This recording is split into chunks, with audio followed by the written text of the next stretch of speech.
volta com o programa Norte em Ação, agora o nosso quadro Entrevistas Especiais, e com a grande satisfação estamos recebendo novamente dentro do programa a SOS Casa de Acolhida, e hoje quem participa conosco é a Thaís Sesca, ela que é psicóloga clínica e jurídica, e vai falar, né, sobre os aspectos do acolhimento, o que isso realmente representa em termos de trabalho para a comunidade que é acometida desse problema, as crianças em particular, e as questões de ruptura, né, além, é claro, de dar assim uma ideia do trabalho que eles direcionam para essas famílias e para essas crianças que têm esse tipo de problema que eles administram aí com muita propriedade. Tudo bom, Thaís? Tudo bom, César. Um prazer estar aqui contigo no teu programa e espero poder contribuir para que a população, de modo geral, possa ter um melhor entendimento do que vem a ser o acolhimento institucional. Sem dúvida nenhuma, e por falar nisso, vamos dar início já à nossa entrevista aqui, justamente falando, né, do acolhimento institucional e da sua importância. Sim. Então, a SOS Casas de Acolhida é uma instituição de acolhimento que acolhe crianças de 0 a 6 anos no município de Porto Alegre. Nós temos hoje no município de Porto Alegre em torno de 750 acolhidos no município, e se nós pegarmos o estado do Rio Grande do Sul, as instituições que existem em Porto Alegre, nós temos aí mais outro tanto. Então, dentro de Porto Alegre, entre estado e município, nós temos em torno de 1.400, 1.500 acolhidos, entre crianças e adolescentes. E destes, então, a SOS Casas de Acolhida optou, ao longo dos anos, desde lá de 1997, né, optou por se ocupar das crianças de 0 a 6 anos. O nosso Estatuto da Criança e do Adolescente prevê o acolhimento de 0 a 18, mas devido ao grande número de crianças nos últimos 10 anos que vem da realidade do crack, que essa é uma realidade que nos acomete muito nos últimos 10 anos, muitos bebês passaram a ser acolhidos. Antes nós tínhamos crianças que conviviam com as suas famílias e por alguma questão precisavam ser afastadas, questões que envolviam abuso psicológico, abuso sexual, abuso físico. Hoje o que nós mais temos como demanda de acolhimento são crianças, bebês recém-nascidos, cuja mãe, ela engravidou no crack, ela gestou no crack, ela pariu no crack e ela não fez nenhum vínculo psíquico com essa criança. No momento em que o bebê nasce, que ela tem o alívio físico do nascimento, ela vai embora do hospital, deixa esse bebê na maternidade, e esses bebês são em grande número e cada vez mais precisam ir para o acolhimento institucional. Então a SOS Casa de Acolhida atende esta parcela que não é pouca, né? E faz um recorte no Estatuto da Criança e do Adolescente, atendendo então de 0 a 6 anos.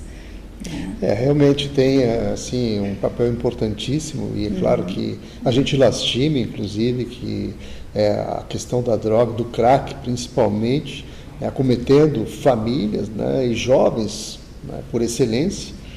Boa parte, pelo que você colocou aqui, são mães que estão lá, às vezes nem percebem que engravidaram, ou engravidam no crack, como você diz, e a criança acaba nascendo naquele estado, imagine só, né, se não tiver alguém que realmente acolha, que dê a atenção necessária, porque a pessoa que pariu ali, ela não se sente mãe, na verdade, como você colocou, ela tem um alívio, né, de estar ali descartando, vamos dizer, uma pessoa, quer dizer, é realmente algo muito terrível, muito pesado.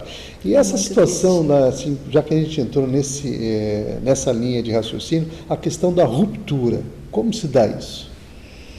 Então, no momento em que esse bebê ou essa criança chega no acolhimento institucional, nós temos que pensar que é um dos momentos mais difíceis da vida de um ser humano.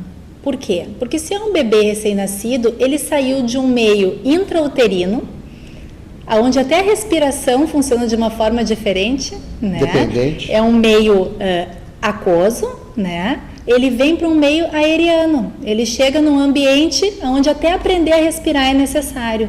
E nesse momento ele perde todas as referências dele, porque ele sai do útero materno, que era o que ele conhecia até então, e vem para um mundo onde o cheiro daquela mãe e o espaço acolhedor daquela mãe já não existe mais. E essa mãe, muitas vezes, deixa de conviver com essa criança. Se é uma criança maior, ela também tinha como referência a casa onde ela morava, aquela mãe, aquela avó, aquela tia, e passa a não ter mais. Então, quando essa criança chega para nós no acolhimento, digamos que existem 4 eixos de trabalho, né? O primeiro é o atendimento à criança. Vamos olhar para essa criança, como é que ela reage nas primeiras 24 horas, como é que ela reage na primeira semana, no primeiro mês, quais são os atendimentos que ela necessita. São atendimentos físicos, ela é exposta ao HIV, ela é exposta a sífilis, ela tem danos emocionais realmente já muito profundos, é um bebê que tem síndrome de abstinência porque foi exposto ao crack na vida intrauterina, né? E essas síndromes de abstinência, elas são realmente muito preocupantes, porque esse bebê, ele tem uma hipertonia muscular, ele fica rígido, ele tem uma voracidade para mamar, ele é um bebê recém-nascido que tu vai dar um mamar, aquele mamar, em questão de segundos, terminou. Ele tem choros intensos e não se acalma muitas vezes no colo. E problemas respiratórios, isso também é bem importante. Ele tem problemas respiratórios severos, que causam diversas internações por bronquiolite nos primeiros anos, né? Geralmente de 0 a 1 ano é o mais complicado. Então é uma criança que necessita de muita atenção, e esse é o nosso primeiro eixo de atenção. Nosso segundo eixo é a família, né? Precisamos buscar essa família. Às vezes a mãe está no momento em que ela não pode dar conta, muitas vezes o pai não é referido, não é reconhecido, mas ela tem uma família extensa, como a gente costuma chamar. Ela tem uma mãe, ela tem uma tia, ela tem uma irmã, e nós vamos em busca dessa família. Nós quem? A dupla técnica do acolhimento institucional, a psicóloga e a assistente social. Se faz visita domiciliar, né? Se faz um entendimento daquela dinâmica familiar. Muitas vezes aparecem familiares que dizem: eu posso cuidar, eu desejo cuidar, existe um espaço psíquico e físico para mim cuidar dessa criança. Às vezes não. Às vezes existem famílias que dizem: nós já acolhemos diversos filhos dessa mãe e nós não temos mais como absorver nenhuma criança. E às vezes falam isso com muita dor porque gostariam de poder dar conta, mas não dão mais conta, né? Então, esse é o segundo eixo, o trabalho com a família. O terceiro eixo seria o trabalho com a rede de atendimento. Então, para dar conta do plano com essa família, para que essa criança possa retornar, e para dar conta dos cuidados que essa criança necessita, nós precisamos contar com uma rede de atendimento, com o hospital, com a unidade básica de saúde, com o conselho tutelar, com os CRAS, que são os Centros de Referência em Assistência Social, que fazem todo um suporte para as famílias. Então, é uma série de atores nesse processo que precisam estar diretamente envolvidos para que a gente possa sair da alta complexidade, porque o acolhimento institucional, dentro de uma rede de serviços sociais, ele está dentro da alta complexidade, para que a gente possa tirar essas famílias da alta complexidade e voltar pelo menos para a média complexidade. O que é a média complexidade? Bom, ser atendido pelo Conselho Tutelar e pelo CRAS. É uma família que não funciona bem sozinha, mas que com algum amparo acolhe os seus e consegue manter os seus dentro do lar. Ou então, com muita expectativa, com muito otimismo, voltar para a básica, que seria só precisar da escola e do posto de saúde. Saúde e educação, né? Esse seria o terceiro eixo, né? E o quarto eixo é o acompanhamento das cuidadoras, cuidar de quem cuida, porque isso é importantíssimo. Então, nós temos uma equipe dentro da SOS Casas de Acolhida que trabalham nos turnos manhã, tarde e noite. Cada equipe assume referência de algumas crianças. São 25 crianças dentro da instituição e são em torno de 4 crianças por cuidadora de referência. Mas veja bem, essas crianças elas vão passar no mínimo por 3 cuidadoras dia. A da manhã, a da tarde e a da noite. Então, o que a gente trabalha muito com essas cuidadoras? A coreografia dos cuidados. Isso é importantíssimo. que se as cuidadoras que se ocupam dessas crianças não são sempre as mesmas, como seria a mãe com o seu bebê, que os cuidados sejam os mesmos. Que a forma de segurar, que a forma de alimentar, que a forma de banhar, que detalhes como o tamanho da colher, a passagem da colher para o garfo, a troca das fraldas, a passagem da fralda para o pinico e por sua vez para o vaso, que tudo isso seja muito bem planejado. Porque isso dá para a criança uma sensação de previsibilidade. E o psiquismo de um sujeito em desenvolvimento precisa de previsibilidade para se organizar. Nós mesmos, quando acordamos pela manhã, nós precisamos de um roteiro, né? Não acordamos assim sem saber o que vai acontecer naquele dia. Os países comunistas, a principal forma de tortura não era o pingo na cabeça e nem arrancar as unhas, era não dizer o que ia acontecer no outro dia. Então, realmente, a questão da previsibilidade é o que organiza os sujeitos. E isso é um trabalho que a gente faz com muito cuidado dentro da instituição. Realmente tem aspectos aí de alta complexidade, como você colocou, desafio, de fato, lidar com essas situações extremas, e a ruptura realmente ela se torna algo, algumas vezes até agressivo para as crianças, né? E a intermediação de vocês é fundamental para que isso, vamos dizer, tenha, no mínimo, alguns atenuantes que possam resgatar essas crianças e que possam realmente dar uma orientação e um caminho a seguir com mais tranquilidade. Mas, doutora Thais, vamos fazer um breve intervalo, em seguida a gente retorna, vamos tratar de mais alguns aspectos, em especial aí a realidade das famílias e, claro, ainda situações que vão ser colocadas aqui dentro do programa. Então, continue ligado que no Santo Só a gente volta.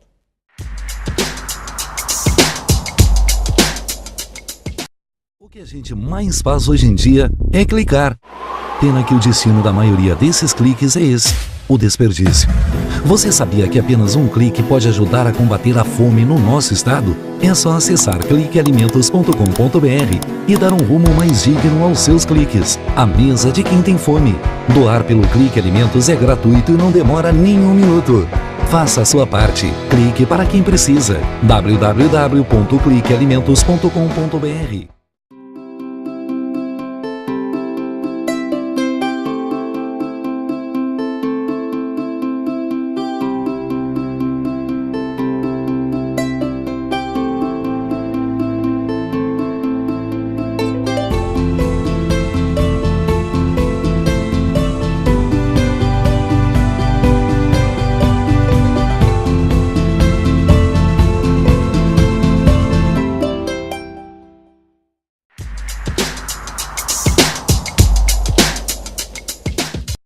Estamos de volta, continuamos aqui com a doutora Thais Sesca, ela que vem lá da Casa SOS de Acolhida, ela que é psicóloga, clínica e jurídica, participando hoje conosco e trazendo a realidade do acolhimento e seus aspectos de complexidade, enfim, trazendo um universo que realmente, no dia a dia, eles estão lá enfrentando e com muita propriedade, realmente administrando situações difíceis. E outra dificuldade também que a gente depara aqui é justamente a realidade das famílias. Você falou no crack, na droga, e a questão da desagregação das famílias, que tem sido algo muito cogitado recentemente, e você como profissional dessa área que se dedica a isso, que está no dia a dia com as famílias, como é que você observa essa situação? Pois é, a gente não sabe muito bem dizer o que vem antes, César? Se é a questão da droga ou propriamente de outras questões transgeracionais que vêm na família e que acabam resultando nisso que a gente percebe hoje, das famílias não terem mais aquele núcleo familiar tão seguro, da família não ser mais um lugar tão seguro. E aí eu acho que entram várias coisas, entra a questão da vinda de muitas famílias do interior, para o urbano, do rural para o urbano, a gente tem percebido muitas situações dessa ordem. A questão dos problemas psiquiátricos, que me parece que isso vem antes da droga e que muitas vezes não é detectado, porque nós temos um atendimento psiquiátrico dentro do nosso município, e isso em tantos outros municípios e estados do país, que é um atendimento ainda muito deficitário, né? Então, muitas dessas famílias são famílias que têm problemas sérios psiquiátricos não tratados, né? E que acabam se automedicando com drogas lícitas e ilícitas, né? Então, muito alcoolismo nas famílias, né? Muito uso de drogas, não só o crack, que há algum tempo atrás se dizia que o crack matava. Hoje a gente percebe que o crack ele não mata, né? Ele mata, como se diz hoje, o crack não mata o usuário, o crack mata realmente a família. O crack desagrega famílias, o crack traz realmente prejuízos consideráveis, mas não propriamente ele mata fisicamente.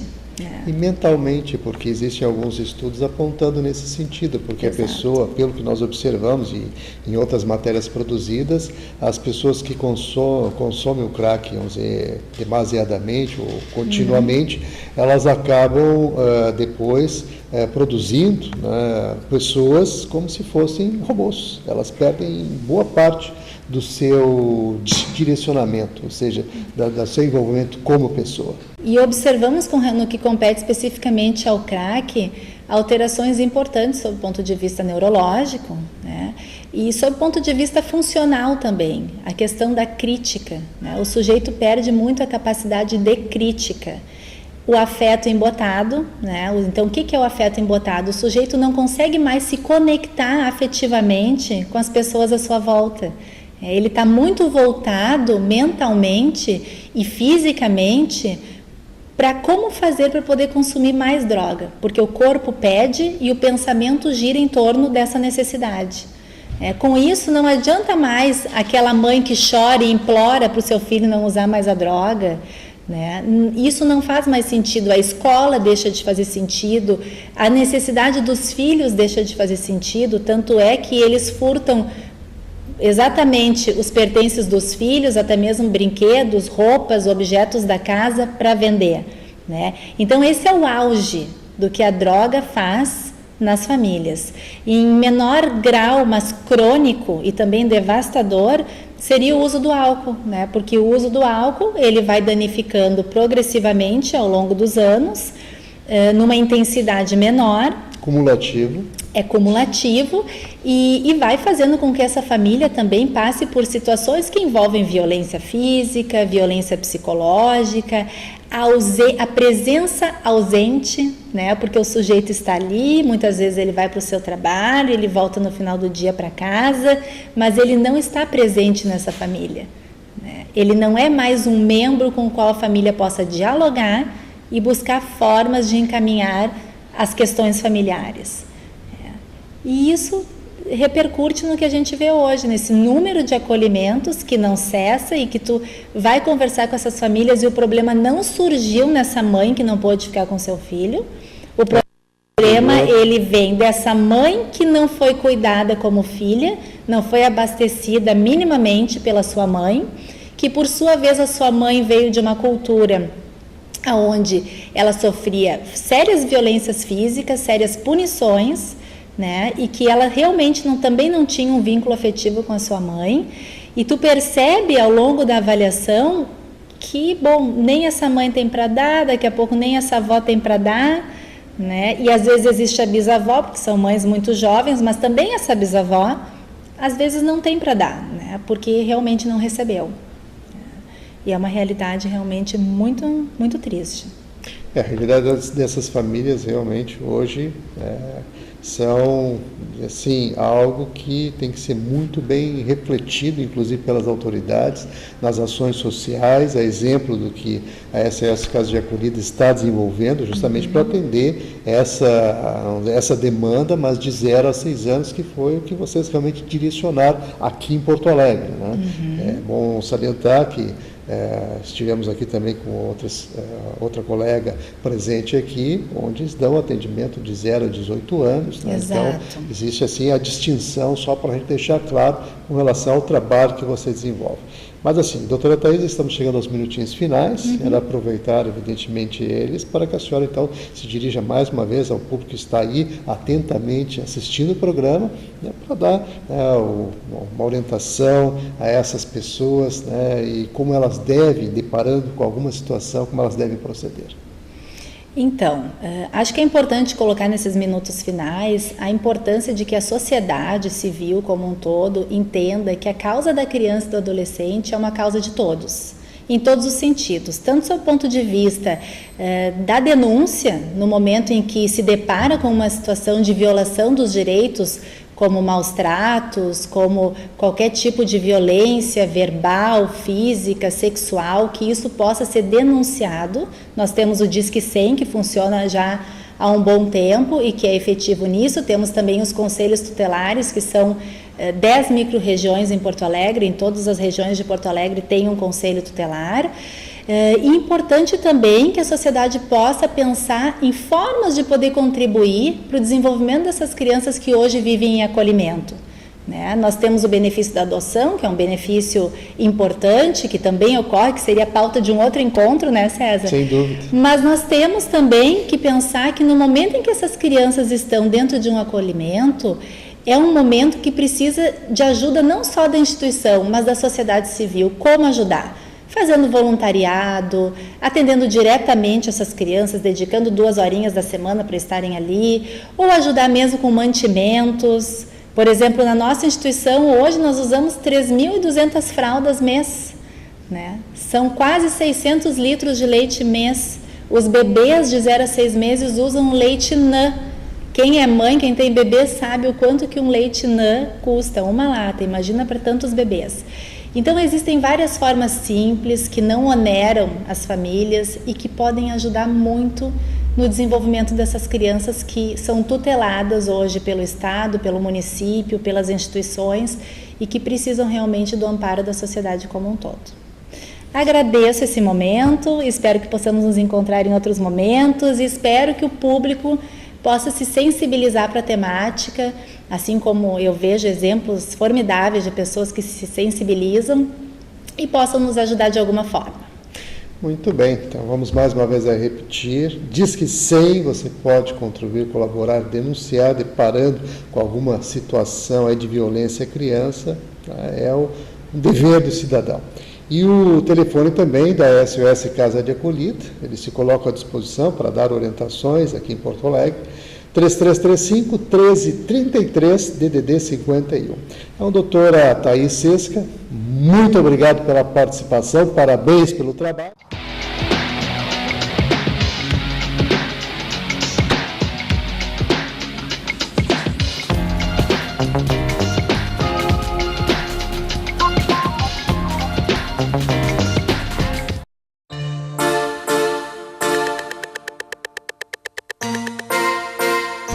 As delegacias especializadas no atendimento à mulher buscam combater a violência contra a mulher, atuando tanto preventivamente como repressivamente.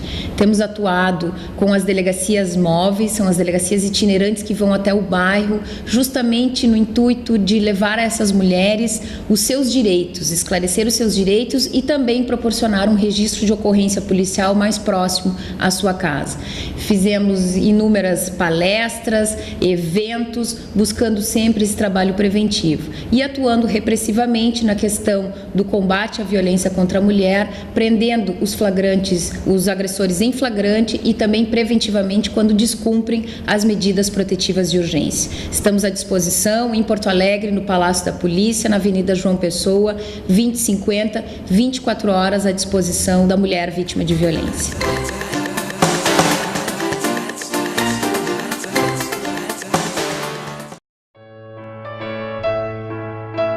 Meu nome é Janaína Lima, eu sou coordenadora voluntária da Associação Emanuel. É um lar que abriga pessoas de rua, abriga toda e qualquer pessoa que de ajuda necessitar. Nós temos dentro das unidades da Emanuel 600 moradores, do bebê com HIV ao idoso em estado vegetativo. pessoas que foram totalmente rejeitadas pela sociedade, que a Associação Emanuel tem acolhido, mas que para nós podermos continuar esse trabalho, nós precisamos da ajuda de vocês, nós precisamos da sua doação. Nós temos o escritório central na CIS Brasil 1079, cujo telefone é 3341-2615. As portas do lar ficam abertas 24 horas para visitação, para que você possa conhecer o trabalho desenvolvido pelo Emanuel. E eu deixo aqui o meu apelo, uma solicitação. Dê uma chance ao seu coração, ajude a quem precisa. Um pequeno gesto seu fará grande diferença para todas as pessoas que acolhemos. Agora eu vou dar real para vocês. Esse negócio dos magrão e das minas ficar se chapando nos estádios é de antepenúltima categoria. Não empata a tua vida, velho. Droga no campo é bola nas costas, cara. O que adianta o teu time ganhar se fora do campo tu vai ficar com a vida empatada?